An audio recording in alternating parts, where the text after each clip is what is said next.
Good day, everyone. World Money Wins here. Welcome back to my channel. I'm going to do a response to AG Stacker 1776's video, which was, is it time to stop buying silver? And he posed the question, when do you stop? And I'm not sure. I don't have an answer, I guess. I've kind of had this mental thing where 30 bucks an ounce street price. I don't go by spot. That's where he and I differ a bit. He pays more attention to spot price, and I pay attention to what can I get this, how many Federal Reserve notes do I need to part with to get an ounce of silver, and the spot price isn't really the determining factor for me, at least. If I can get silver for under 30 bucks an ounce, I think that's a good deal. I mean, no matter what.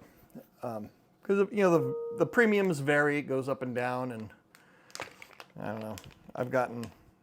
I've bought American Silver Eagles for $2 over spot in the past, so it just depends. So I've kind of always had this mental thing with 30 bucks an ounce, and so that might be where I kind of turn it off. I guess I've been stacking silver since the mid-90s, so I've been doing it for quite a long time. So now that I'm older, I'm in my mid-50s now, I'm more into gold. If I was young, I would still be hot and heavy into silver, but I'm transitioning more and more towards gold, just as a more stable storage value, because silver can be kind of volatile. I mean, I haven't sold my silver and replaced it with gold,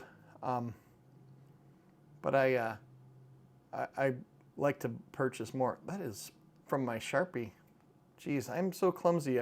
Every time I touch a pen, I get some ink on me. So these four I bought. I went to my grand aunt's funeral. She died, she was 99 years old. Really cool lady and very important lady. But after the funeral, my son and I went by ourselves. My wife and my daughter didn't go. They didn't really know her. My son and I both knew her, and so we went to the funeral and met with family. And there's actually employees from she ran a very large international corporation that has to do with the tool and die industry. Very small lady. I mean, you wouldn't think this.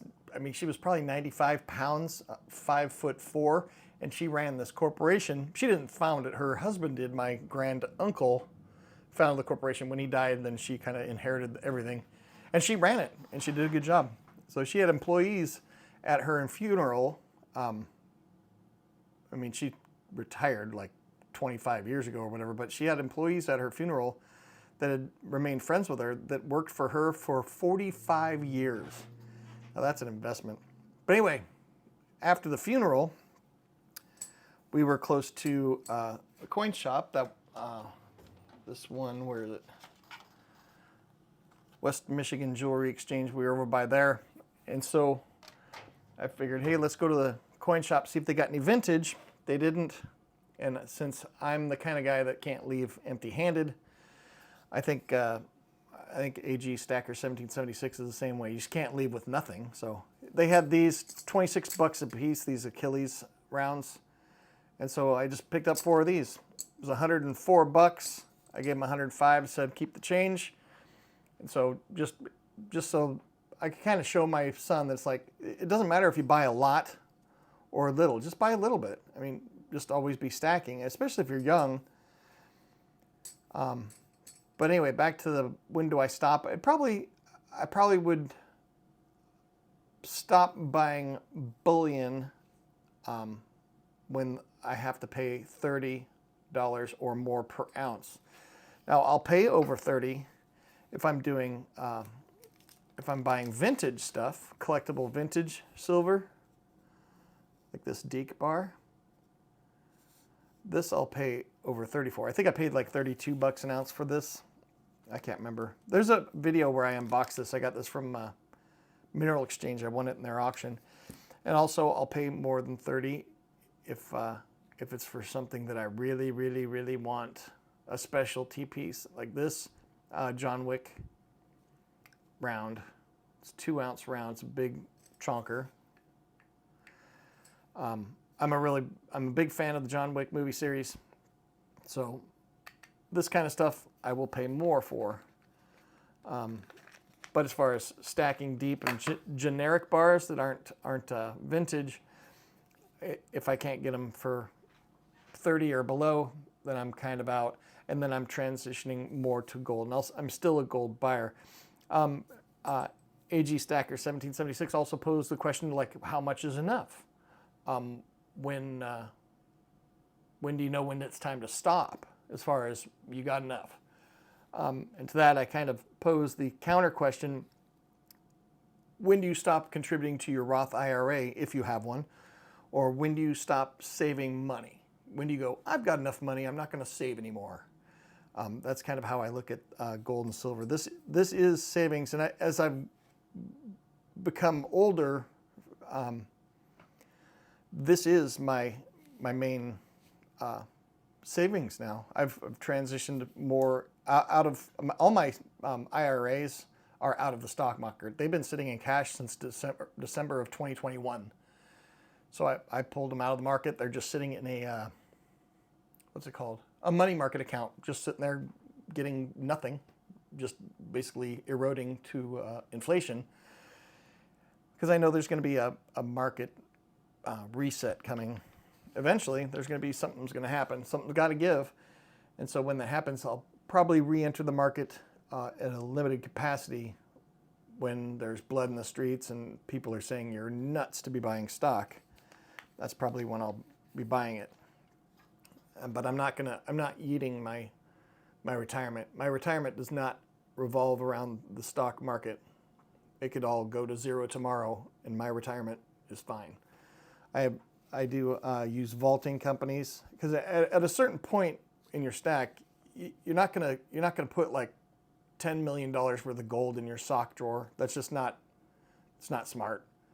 I understand if you got like, a few ounces of gold and maybe a couple thousand ounces of silver, yeah, hang on to it. Get a really good safe, hide that safe really well, hide the location of the hiding spot really well, and keep your mouth completely shut about it. Don't start a YouTube channel showing off gold and silver, that kind of thing.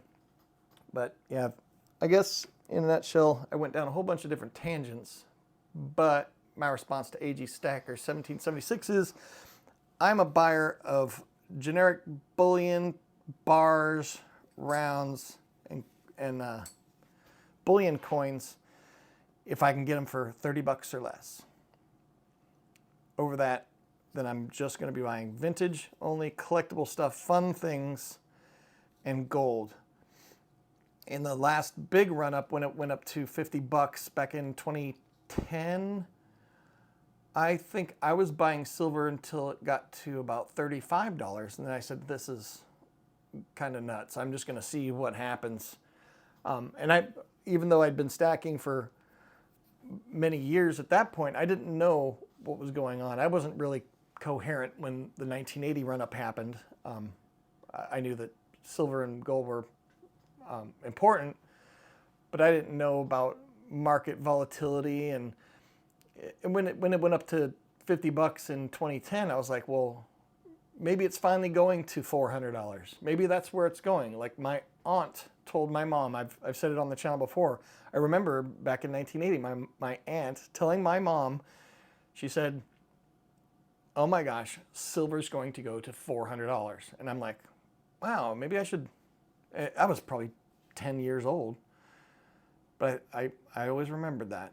Maybe that's why, I think that's probably why I started stacking when I became an adult. But anyway, I guess stack what you like and make sure you do what's wise for you. Don't do what other people are doing and don't do what other people tell you to do. You have to make up your own mind, make your own decisions up, and I guess be comfortable with the way you're doing your own finances. You're going to have to learn about this stuff. You can't just kick back and have somebody on YouTube tell you what to do and expect great results. But as far as AG Stacker 1776 goes, he's on the right track. Open your mind and think about things. Take everybody's perspective Don't just shut down when somebody says something that you don't think is right. Listen, and I guess use your ears more than your mouth. Anyway, I hope you guys have an awesome day. Achilles says later.